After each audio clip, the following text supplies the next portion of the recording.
Okay, you can use the mic kung gusto mo. Tama ba yung pag-pronounce ko, Zena? Ayun, Zena. How old are you, Zena? 7 years old po. Zena is 7 years old. Ano yung talent na ipapakita mo sa amin ngayon? Hapon? Singing po. Singing. Pero bago yung Zena, may question muna si Judge number 1 and siya si Ate Giselle. Hi. May kapatid ka bang babae o lalaki? Po? May kapatid ka bang babae o lalaki? Wala po. Isa ka lang. Wala kang kapatid? Only child.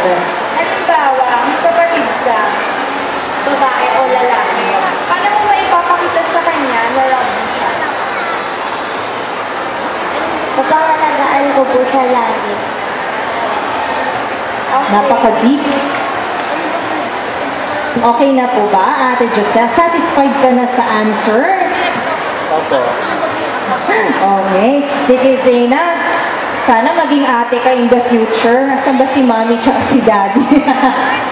Okay, Zena, good luck to you. Ladies and gentlemen, palakpakan po natin si Zena Emmanuel.